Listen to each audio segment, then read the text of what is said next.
So guys, going into I Am Slappy's Evil Twin, I really wasn't looking to do the book at first. I mean, like way back when it first came out, because I just came off of reading Happy Birthday to You, which was a very good story, and then Attack of the Jack kind of got on my nerves a bit when it came to a certain character that was really twice the pain than they were really supposed to be.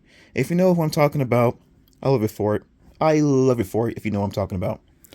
Anyway, some years later, I just got into that book way too late now.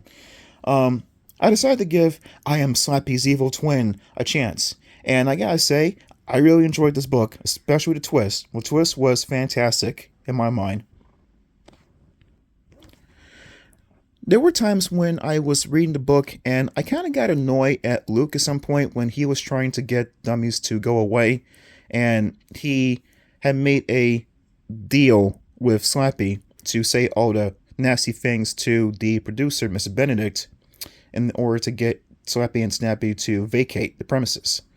And I'm thinking to myself, like, if you are taking orders from a living dummy that is a lot shorter than you, and doesn't really seem to use its powers that we hear so much about from the past books, why are you freaking doing that?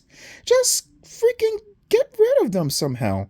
Oh, that's right, I forgot. He's supposed to be some kind of super strong ventriloquist dummy that can pretty much withstand against almost anything. We get that steamroller, though, paved right through his ass.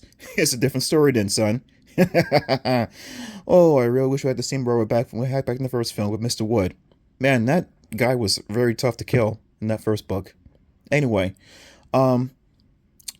whenever he says stuff like, don't be a dummy or something like that, whenever they do something like that in the story, you kind of already can tell that they're just leading you astray to take you for a fool. And if you still go with it anyway, they pretty much have you right where they want you, unbeknownst to you.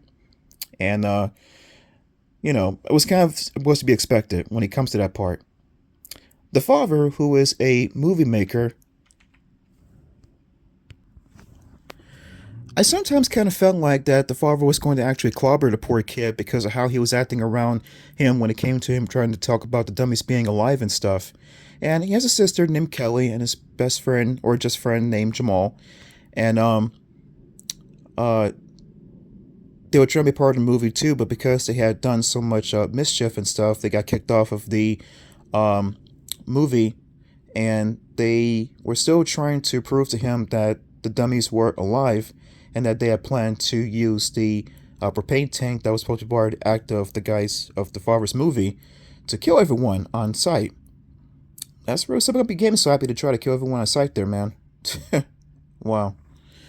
And yeah, the father was very tense. I could really tell about that because of some of the way that he talked to his son about him acting dumb, or they're both acting dumb when it comes to his sister and him. And then finally revealed later on that the dummies, really are for real. And I think the only other time that this happened is when I Live in Dummy 2, when Amy revealed to her parents that thought that she was crazy too, that Slappy really was alive. And then Dennis came to the rescue and potentially killed Slappy, at least for the time being anyway, because this guy never stays down. And then we have a new dummy to take care of here. And if you're wondering how Dennis came to life at that point, remember, I guess when Amy recited the spell, it kind of has like a radius of how far it can stretch to any kind of ventriloquist dummy that may be around in the area. I guess it affects like every dummy, not just Slappy. And that's probably how it came to life. And now I guess she has a new actual best friend and a dummy, supposedly. Who knows? But in any case, though, this book was really fun. I really enjoyed reading it. It has some backstory about Slappy too, but then again, most other Slappy stories have some backstory to them too that don't really seem to be in connection with the other. Or they probably could be, but it could be like in another generation. Like, in other words, like another form of Slappy could be born.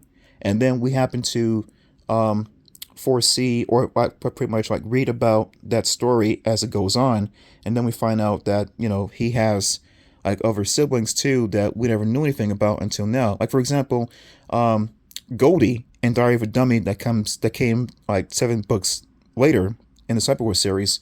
supposed to be his sister, and then we have Snappy, who is supposed to be his brother, and these are guys that we never see again. I kind of actually want to see more from the other dummies that we happen to get introduced to than Slappy, because Slappy seems to be too overdone, in my opinion. And, he just does things like he gets kind of vicious later on, actually, like biting people's noses or something, or kicking them for reals, or spewing out slime or something from his mouth and over the kids. It was a lot better than Mr. Wood in my mind, because Mr. Wood just said that he had powers in the first book, but he never shows anything about them to back them up. I want to call it the vomit act in chapter 17, and the Chris is at the Play-Doh. But in any case, with this book here, I really enjoy reading it, and I feel kind of bad that I didn't read in the first place, because I probably would have had fun with it back then too as well.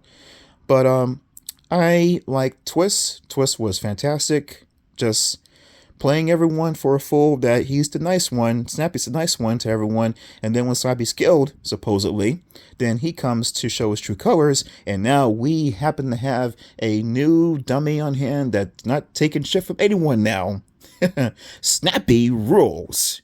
Throw back to the sequel where Slappy rolls at the end of chapter 21, I believe, or 22, and now Snappy rolls. Awesome. Awesome. So guys, I really enjoyed reading the book for you guys, and I really had a fun time reading the book all the way through to the end, and I hope that you enjoyed it too. And coming next year, I'm going to do Phantom of the Auditorium in January of 2025. So I hope that you guys stay tuned for that. And I guess one more thing I say about I Am Slappy's Evil Twin is the fact that it really has, these kids are really kids I can relate to, and are very caring about their father and everyone else too, from being killed by the dummies' plan to use the propane tank to kill everyone on site there. And at least the father apologized, because most parents can be sometimes a-holes to their kids when the kids are really trying to prove to them that something is going on and it's for real. Another book like Chicken, where they actually come to the parents, or to the mom actually, about what's happening to them when they're turning into chickens, and the mom is like too uninterested to really care anything about what's going on, even though they're right in front of her and they clearly have something wrong with their faces. Go figure. Sometimes Goosebump parents can be so oblivious and so annoying and so they're just there. They're just there to annoy you, and that's it. But this one was very cool in the end, though.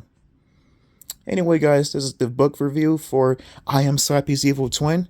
And guys, let's see how the Goosebump read for this year. What's going to next year with some good thoughts, good energy, good positivity, and let's have a good year, though. Take care, everyone, and I'll see you for Goosebump Reads in 2025. Peace out, everyone.